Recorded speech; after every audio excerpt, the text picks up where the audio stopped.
You think saving someone makes you untouchable? She heard one administrator say in a voicemail she would never hear, because it was never left. It was the sentence she felt in the hollow look of an email subject line. Maya Thompson was 21, a third-year nursing student with a quiet laugh and a scholarship that paid her tuition and kept her family afloat.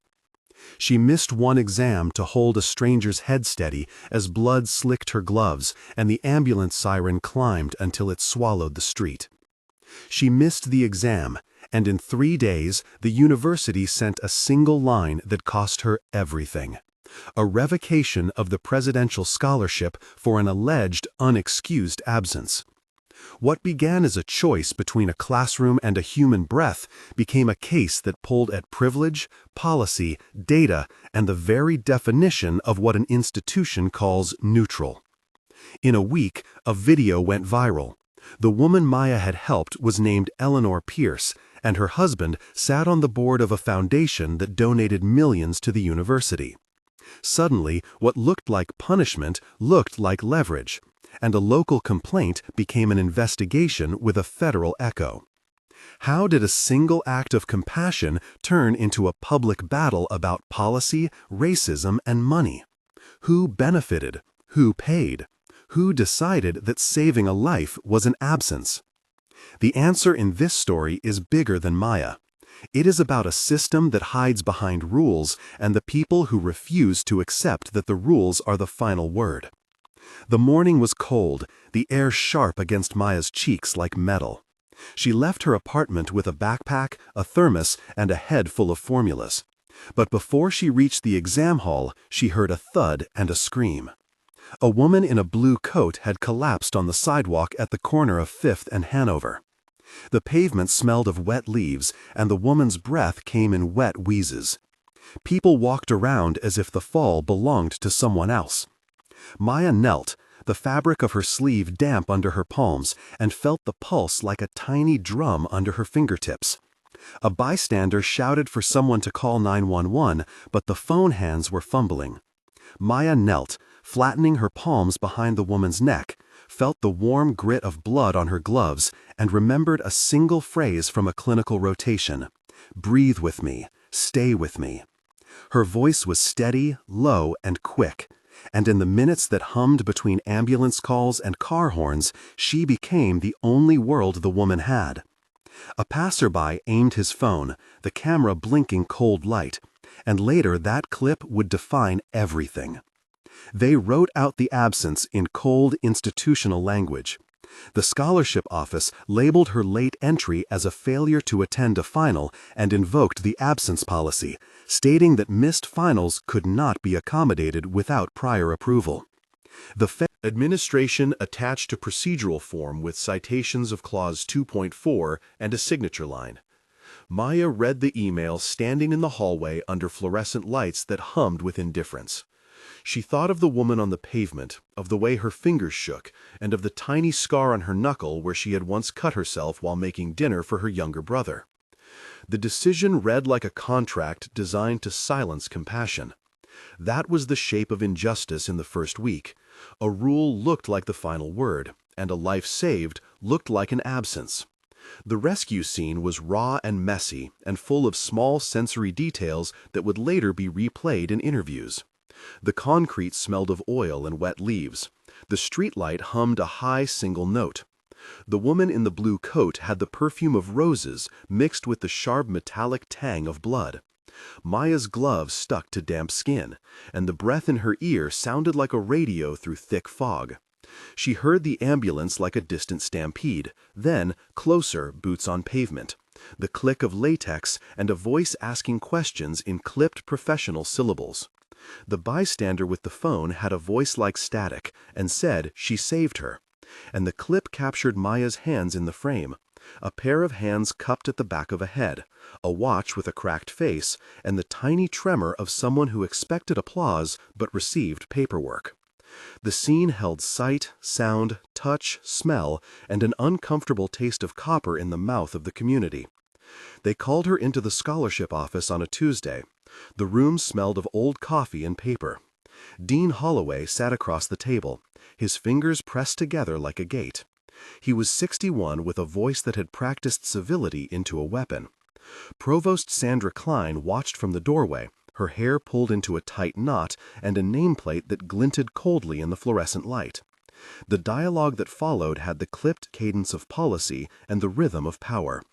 Maya tried to explain, but she was interrupted by a printed sentence read aloud as if that sentence were a fact, not a choice. Dean Holloway said, "Where were you during the exam?" Maya replied, "I was helping someone who collapsed on Hanover Street." Dean Holloway said, "That is unfortunate, but the absence policy is clear." Maya said, "But I have a video, a witness, the EMTs can confirm. I could have been late by 5-10 minutes. Provost Klein said, "We cannot make exceptions for every delayed student." Maya said, "This was a medical emergency. There was blood. People called 911. Dean Holloway said, "The committee reviewed your file and determined there is no ground for appeal." Maya said, "Please, there must be precedent. Compassion has to count for something." Provost Klein said, "Policies are written to be impartial, to ensure fairness." Said, "Impartiality is not neutral when outcomes are predicted." Dean Holloway said, "Your scholarship was awarded on performance and attendance are part of that performance." Maya said, "You expect me to choose an exam over a human life?" Dean Holloway said, "We expect adherence to the rules that bind this community." Maya said, "The rules just penalize the people who cannot afford to lose a scholarship?" Those exchanges were short but packed with micro-gestures. The slow inhale, the way Dean Holloway smoothed a page, the sharp glance from Klein, the ring of keys in an assistant's hand. Sensory descriptions threaded the scene, the smell of old coffee, the scrape of chair legs, the tick of a clock, the sheen on a polished table, the dryness at the back of Maya's throat. The meeting ended with an email notice, a formal denial of appeal, and a paragraph that felt like a verdict. 3 days later, Maya received the formal revocation. The scholarship that had paid for 2 years of courses and quieted the calculus of her family was gone. The loss was immediate, pragmatic, and brutal. Rent, the tuition, the quiet phone calls home where she had to say, "I am fine," and meant anything but fine. The revocation read as policy, the absence policy, the attendance clause, the impartial language of compliance. Maya felt her stomach drop, as if she had tripped and were falling through rules and clauses. She sat on the stairs outside the scholarship office and made a single call that would change the direction of the story. The woman Maya had helped had the name Eleanor Pierce, and a ring of people behind that name that no one could have predicted. The first voice on the line was warm, with an accent of old money and concern. Eleanor said, "Thank you. Please tell me everything again." Maya replied, "It was sudden. She was slumped and bleeding. I held her head. I called for help. She said, 'You did the right thing.' She said, 'We will not let them make this about an exam. Call my assistant. I will be there by noon.' The call smelled of perfume and carried the quiet friction of fortune and obligation. That phone call created the first external fault line. It brought attention and resources and a voice who refused to be neutral. Suddenly, the single student facing a policy felt a public presence behind her. The billionaire family in this story was not a villain. Initially, they were a force multiplier. Victor Pierce, the founder of Pierce Technologies, had given to the university a multi-million donation that funded the virtual lab wing. Gifts became leverage, and leverage raised the stakes. In a matter of hours, a team of attorneys reached out, a journalist requested an interview, and a publicist drafted statements. The scene shifted from an administrative grievance to a public question about whether rules protected fairness or protected privilege. Backstory matters in a case like this, because a single A moment sits on the shoulders of a life. Maya was born in a small rental apartment in a city 2 hours from the campus. Her mother Rosa worked nights at a textile plant and learned to sleep sitting up so she could afford to send Maya to a public school with a science lab. Maya's childhood held microscopes borrowed from a teacher and a scholarship to summer camp that had shown her a path. She learned nursing because her younger brother Leo had chronic asthma, and watching hospital staff steady a frightened boy had lodged a sense of purpose in her chest. Her high school was overgrown and loud with the discussion of college letters and visits, and she studied under a kitchen light, moving flashcards around like puzzle pieces. Her scholarship to the university had been called presidential, and it carried more than money. It carried the narrative of escape, the belief that study could break the chain of small tragedies. Maya had been the first in her family to attend higher education, and she had kept her grades not for vanity, but because each A meant fewer nights her mother had to work. Those roots explained why missing one exam without a safety net would bruise more than her GPA. It would bruise the life plan that had been built from timetables and small, resilient choices. The antagonist in this story came in the form of institutional machinery, personified in Dean Richard Holloway and Provost Sandra Klein, but their role carried a backstory of its own. Dean Holloway had risen through administration, the son of a private school headmaster. He had learned early in life that institutions survive on rules. His outward charm masked a belief that exceptions bred chaos, and that policy must be enforced regardless of sympathy. He had overseen scholarship committees for 15 years, and his tenure had been praised by donors for fiscal discipline and by trustees for a lack of scandal. Provost Sandra Klein had been hired to tighten budgets and wrote memos that streamlined student services into neat boxes. Fiscal efficiency had replaced a younger idealism, and in the provost's office, the language of impartiality mutated into a tool that prioritized institutional stability over individual equity. Their decisions were seldom cruel, and in private they believed themselves guardians of fairness. But fairness in their lexicon often meant protecting the institution from messy precedent. That combination of conviction and institutional training explained why a compassionate choice could be read as a threat, and why a scholarship revocation would be processed as a mere administrative correction. There were others who would shape the story in small, visible ways, and in shadowy structural ones. Name them and write them into scenes. Leah Ortiz, the student council president who organized a sit-in. Samir Patel, Maya's classmate and friend who recorded the ambulance exchange. Grace Liu, the ER nurse who testified later. Marcus Reed, an EMT who signed a run report. Julian Carter, an attorney with a civil rights firm, Ana Morales, an investigative reporter at the city paper, and Eleanor Pierce, the woman whose life Maya had touched. Each had an action that mattered. Samir uploaded the viral clip. Leah arranged protests. Grace filled out a witness statement. Marcus verified the timeline. Julian filed an appeal. Anna ran the data piece. And Eleanor used her influence to force a public conversation. They became characters, not for their fame, but because their choices shaped the arc of accountability. The early moments of tension were precise and electric. The first moment came when Maya knelt over the woman on Hanover and the ambulance had not yet arrived. She felt the world compress, the sound of a traffic light hissing, the wet slap of a jacket, the metallic smell of blood, and the brittle silence of pedestrians who walked on. Her decision to stop was a flash at the center of time, a moral center. The second moment of tension was the scholarship meeting, when policy words were read aloud and the air of the room turned from procedural to predatory, like the change in weather before a storm. The third moment arrived in the phone call with Eleanor, when an ordinary act of gratitude transformed into a public threat to the institutional narrative. Each tension point held memory, and memory shaped choice. The rescue, the meeting, the call, each compressed into paragraphs that held the beat of a heart and the grind of a machine. After Eleanor called and the video began to circulate, Maya met with a small group in a cramped cafe near campus. The air smelled of bitter coffee and warm bread. Samir sat with a phone in his hand. Leah had a petition on paper.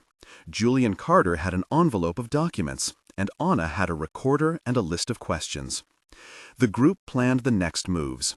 The dialogue was dense with strategy, with legal language, and with moral urgency. The exchanges in that planning room were long and layered, with interruption and microgesture, and followed the pattern of a scene in which 10 people learn how to convert outrage into action. Leah said, "We should gather witness statements now." Samir said, "I have the video. I can upload it and tag the campus groups." Julian said, "Do not post everything publicly yet. We need to protect privilege of the case." Anna said, "The paper will run an initial piece if we can get the scholarship office comment." Maya said, "I want my scholarship reinstated, but I also want them to change the absence policy."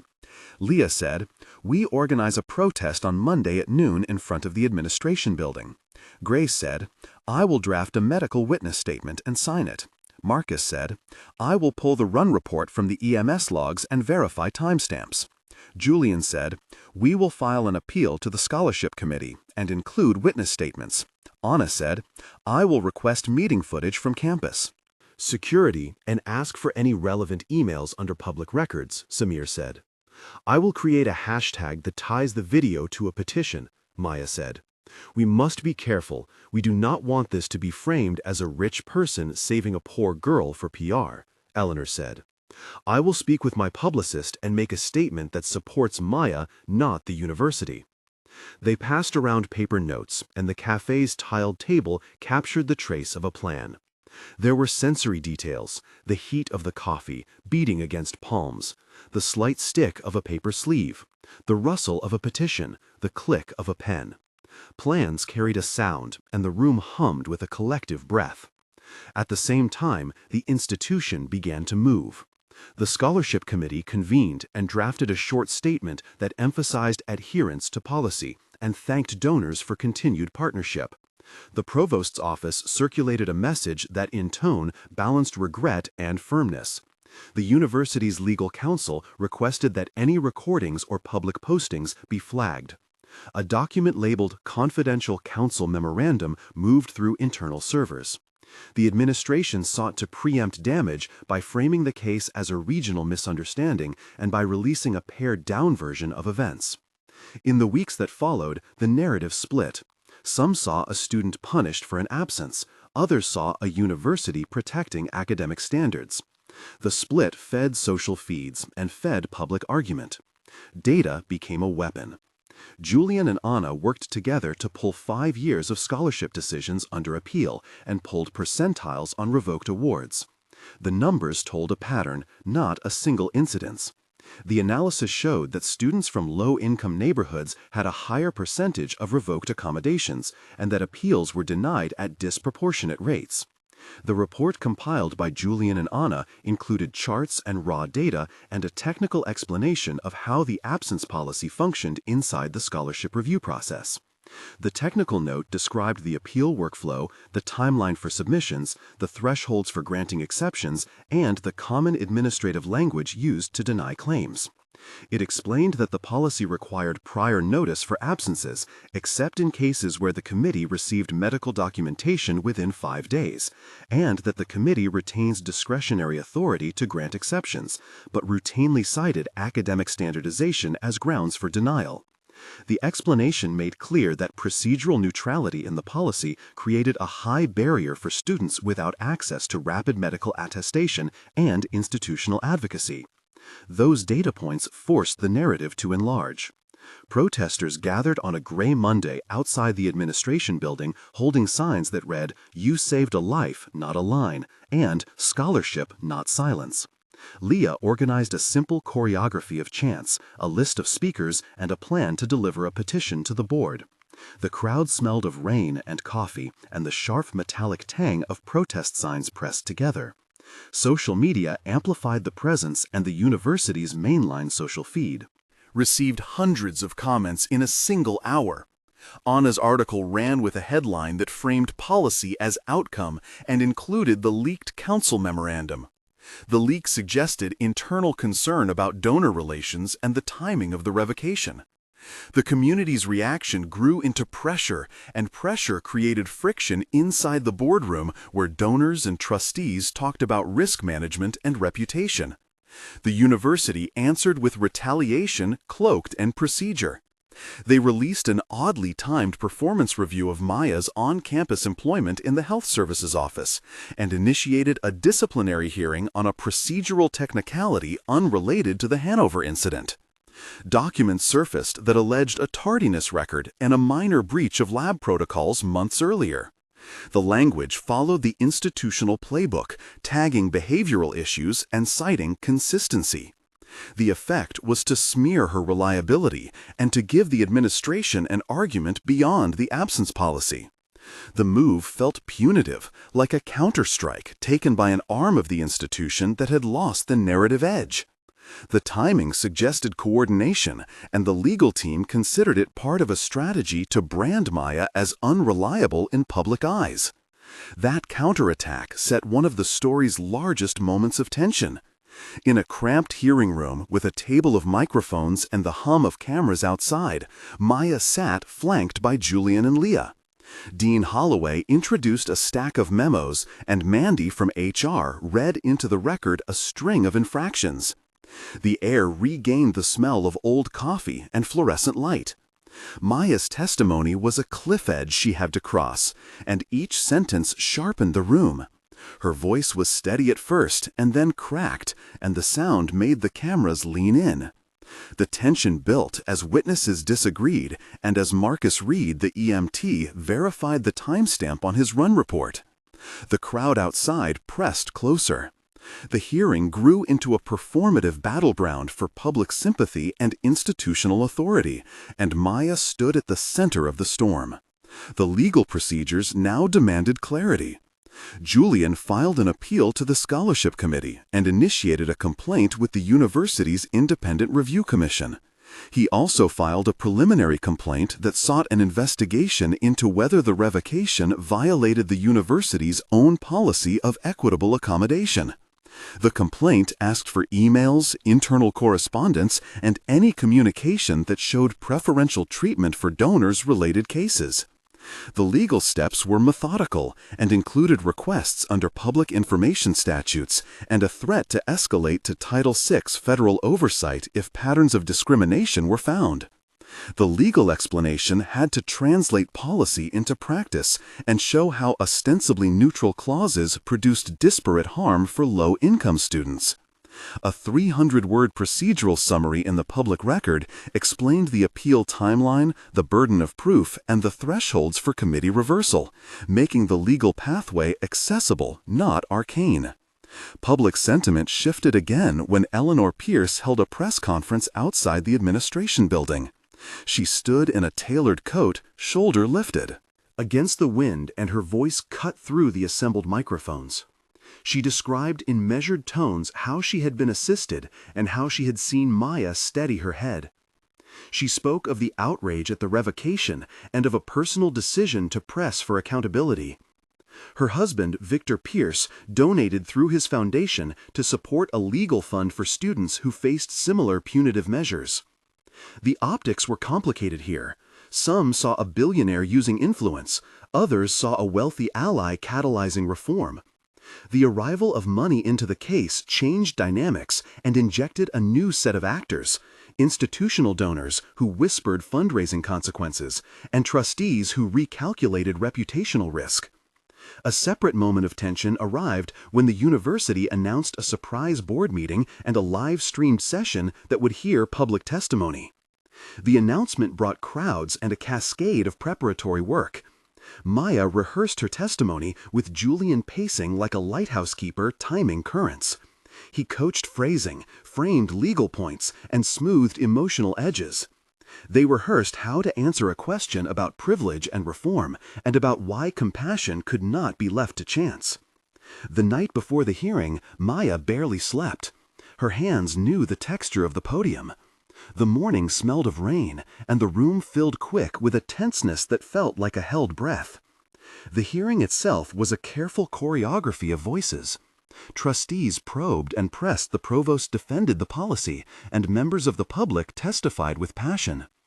The dialogue at that moment required expanded exchanges of testimony, cross-examination, and rebuttal to reflect reality and to satisfy the technique of dense dialogue. Trustee Gomez said, "Dr. Klein, can you explain why the revocation occurred?" Provost Klein said, "The decision followed standard committee review and was based on attendance metrics."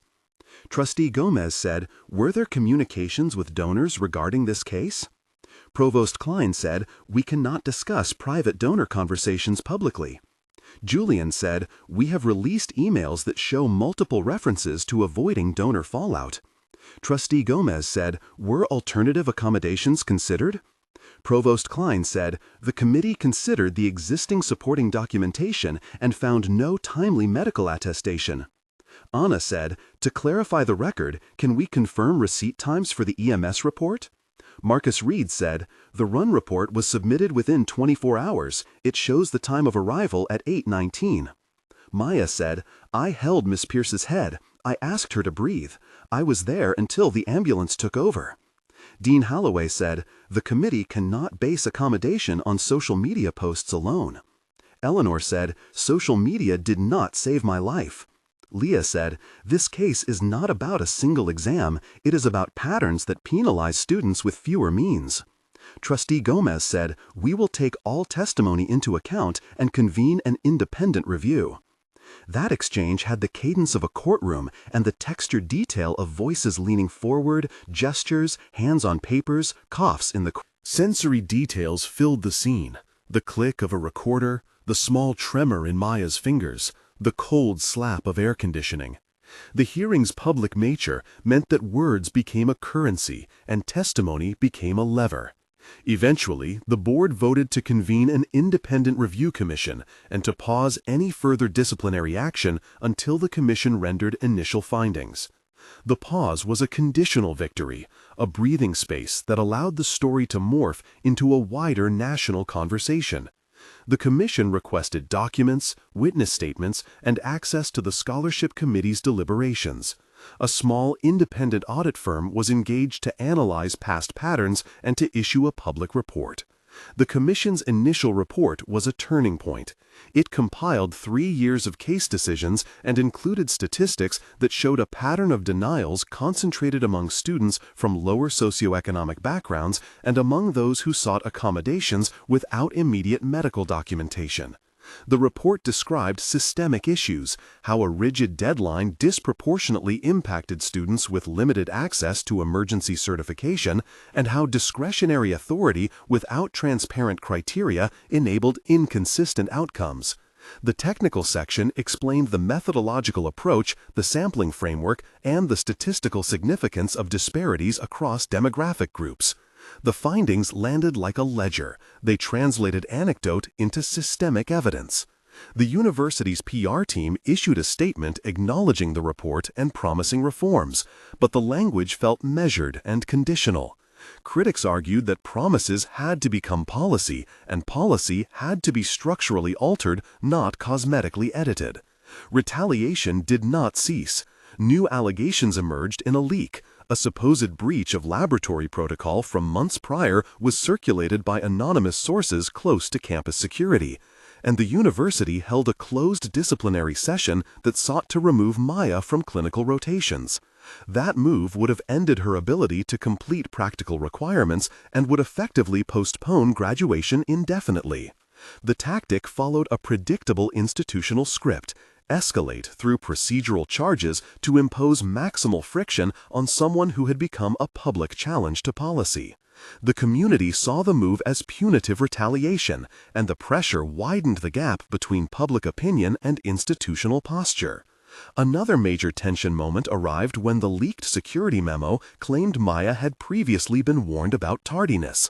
The memo was read live on the evening news, and for a few hours, public sentiment shifted uncomfortably as doubt crept into the narrative. The defense team reacted quickly. Julian filed a motion to compel the release of time-stamped security footage and requested specific correspondence between security and the scholarship office. The pushback forced the administration to release redacted footage, and the timestamps contradicted the memo. The evidence undermined the credibility of the leak, and the tension dissolved into outrage at the tactics used to discredit a student. It was a stark example of how institutions sometimes leverage internal channels to manufacture narratives that favor administrative positions. As the commission probed and the public watched, Maya became an unlikely spokesperson for an issue that had been hiding.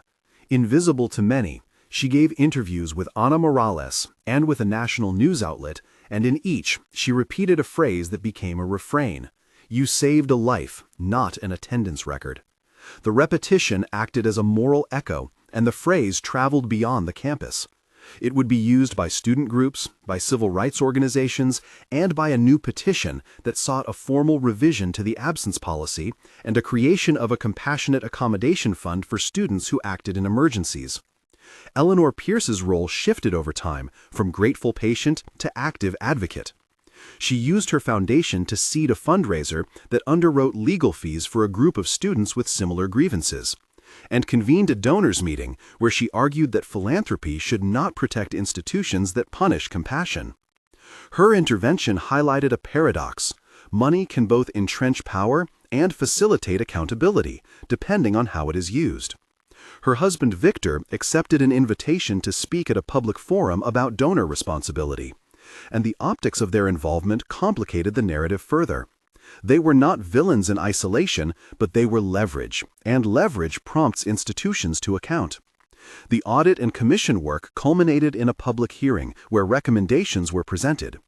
The technical recommendations included revising the absence policy to include emergency compassionate accommodations, automatic provisional reinstatement of scholarships pending review, and the creation of a fund to cover the educational expenses for students who missed exams to assist others.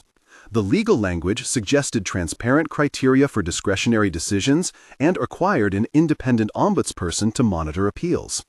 The technical sections were dense, but were explained in plain language at the hearing so the public could understand the apparatus of change.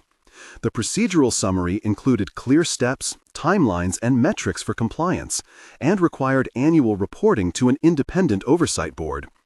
The climax of the story was a board vote that translated recommendations into binding changes. The vote was public, each trustee spoke, and the debate looped back to the core questions about institutional values and donor influence. The exchanges in that session were long, detailed, and carried the cadence of a community arguing for its moral identity. Trustee Ramirez said, "We must consider the evidence of disparate impact." Trustee Allen said, "Rules ensure academic integrity. We cannot pivot on sentiment." Eleanor said, "I do not want my donation to protect a culture that punishes kindness." Victor Pierce said, "We believe in accountability, and I support the recommendations." Provost Klein said, "We will implement a revised policy with safeguards for academic standards." Julian said, "The Commission recommends an independent ombudsperson and an emergency accommodation fund." Dean Holloway said, "I accept the vote of the board and will implement changes within the academic calendar." Maya said, "I did not seek this spotlight. I acted out of reflex and compassion, but I will not apologize for choosing a life over a test." Lita said, "This decision can set a precedent for other campuses." Ana said, "The public will monitor implementation. We will be watching." Trustee Ramirez said, "The vote is to adopt the commission recommendations. Vote now." The board voted, the resolution passed with the necessary majority. The victory was meaningful and fragile. The board adopted the commission recommendations, created the Compassionate Accommodation Fund, and pledged to publish annual reports. The administration issued a formal apology to Maya and reinstated her scholarship retroactively. They also rescinded the unrelated disciplinary action and committed to training for staff on emergency accommodations. The institutional statement used words like regret, accountability, and commitment. And in the language Maya read, a mixture of repair and institutional risk management. There were still loose tensions that needed to be tied up, and there were several smaller moments of high stakes that demanded narrative attention. One of these occurred when a leaked email suggested that some trustees had privately lobbied for a quiet settlement instead of public reform. The email sparked renewed calls for transparency, and the commission expanded its remit to investigate not just policy, but internal donor communications. The expansion reiterated that accountability could not end with a single board vote. It needed structural visibility and independent oversight. The epilogue follows the months that show whether change was durable and how it affected real lives. 1 month after the vote, Maya returned to campus with her scholarship reinstated, and a small crowd gathered at the student union to welcome her back. She had a speech prepared, but mostly she listened to others. The campus felt like a place that had been peeled back a little, and sunlight seemed sharper. The Compassionate Accommodation Fund had a modest start with initial donations from the Pierce Foundation and smaller contributions from alumni. The university posted a timeline for policy revision and promised annual public reporting. Maya resumed clinical rotations, and the smell of hospital antiseptic felt familiar and less heavy. Students who had watched from the margins spoke in group chats about change. The scene at 1 month carried relief, a cautious optimism, and a deep awareness that promises need proof. 3 months later, the independent ombudsperson released the first compliance report. It noted early implementation successes and flagged areas needing improvement, including training gaps and inconsistent documentation practices. The report recommended clearer forms, streamlined submission processes, and a hotline for emergency attestations. The fund had dispersed its first grants to 3 students who had missed exams while assisting others, and those students had continued their coursework with minimal disruption. Julian filed a follow-up analysis of scholarship appeals and found a drop in denials where the new provisional reinstatement clause applied. The pace of change was not instantaneous, but measurable, and the public conversation had shifted from a single scandal to a template for policy change. 6 months after the initial incident, a statewide coalition of student groups and civil rights organizations used the Commission's report as a model and began lobbying other universities to adopt similar accommodations. The university published its first annual compliance report, and the Compassionate Accommodation Fund was formalized into a permanent program with governance that included student representatives. Eleanor and Victor Pierce established a donor advisory board that prioritized transparency and required public reporting on donations linked to policymaking. Maya graduated the following year with honors and a new employment offer at a hospital that had followed the story and valued her clinical courage. The change was not total and not the end of structural inequity, but it was a step that connected an individual's act of compassion to systemic reform. This is not a story that rests on a neat hero versus villain dichotomy. It is about the collision of human urgency and institutional process, about how rules that claim neutrality can function as mechanisms of selection, and how money can both entrench privilege and catalyze accountability. Maya saved a life and almost lost her future because a policy lacked an emergency spine. She gained allies, a public conversation, and institutional reform, but not without strain and not without witnesses, named and unnamed. The most significant measure of success was not only a reinstated scholarship, but the creation of a pathway so that in future another student would not have to choose between a test and a human breath. If this story moved you, if you felt anger or relief or a complicated mix of both, you are not alone. If you have ever seen someone make a choice like Maya's, tell us in the comments. Start it with "I would stop" or "I would pass" and say one sentence why. Your words matter, and they shape the conversation we are building. We collect these testimonies. They influence future reporting, and they help identify patterns beyond this case. Now continue to watch as the university implements the changes and as the community holds them accountable. At the end of this arc, the concrete outcomes were clear. A commission appointed by the board recommended revisions to the absence policy. A Compassionate Accommodation Fund was created, and the university committed to annual independent reporting. The scholarship that sustained Maya was reinstated, and the unrelated disciplinary actions were dropped. The legal complaints were settled in part by institutional reform and in part by the Pierce Foundation donation that seeded the accommodation fund. The board adopted language that required transparent criteria for discretionary decisions, and the independent ombudsperson role became a permanent fixture. The legacy moved beyond one student to affect a policy framework that could be replicated. This story demonstrates that policy language matters and that compassion without procedure risks being treated as exception rather than precedent. Change required data, statistics, witness testimony, and public pressure. It required allies, both modest and wealthy, and it demanded that institutions place their values in the light of scrutiny.